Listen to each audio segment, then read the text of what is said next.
Every day, my brain is creating something. It's making 2 Italian mob bosses. Their names are Vinny Creativity and Guido, I'll do what everyone else is doing it. And they're always fighting. And they're about to fix that power struggle in the back of my head and in the back of a lot of people's heads. Now, it's a bit confusing to follow, but what I'm saying is that students should be told that creativity and originality in their heads is what we'd all like to hear. Allowing students to show this creativity more often will change your future and has almost changed me for the better. And the fight begins. Now, we're in the average 2015 student's mind, so Guido starts out with a pool cue that's been snapped in half, and Vinny has brass knuckles, due to this kid being so overwhelmed by society. Now, they keep pacing around each other, these 2 mob bosses. Guido stares Vinny down and spits into the night. Listen, we've been at this since December 14th, 2001. I'm sick and tired of it. Why not just do what everyone else is doing?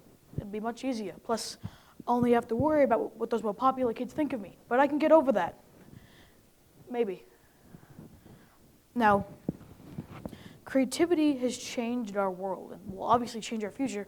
In fact, why not take a look at our source for inspirational Instagram quotes? What's on today's Albert Einstein quote board?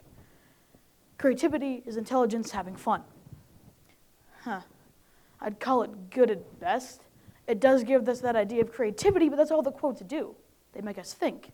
And all we do think as students and humans, actions certainly speak louder than words. For example, if I ran up to the head of NASA and said, "There's water on Mars," he wouldn't believe me at first. He'd go, "What'd you come up with that?" And we can obviously see all the water on Mars. Look at that water.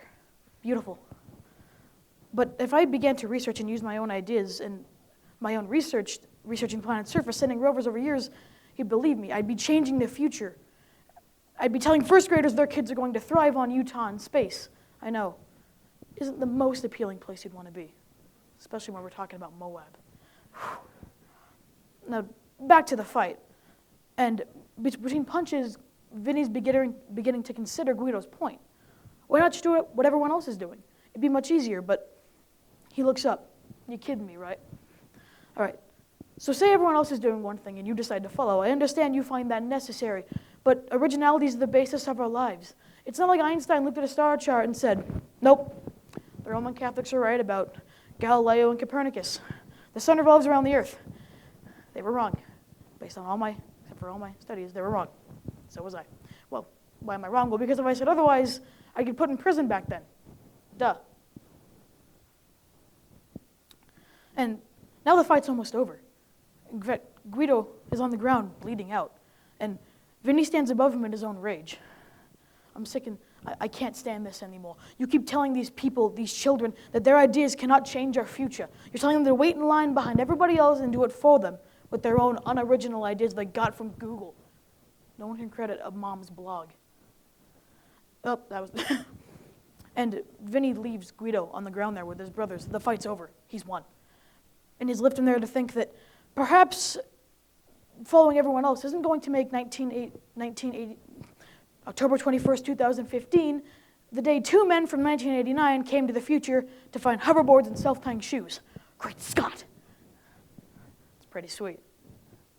And that's about it. Vinny has raged over our minds and my minds and shown us that creativity can change our world and will change our future, and that's why I'm here. Because his creativity and my creative writing classes taught me to do oratory, which sounded like the most fun debate, and the other ones I had to follow specific rules. Rules. Thank you.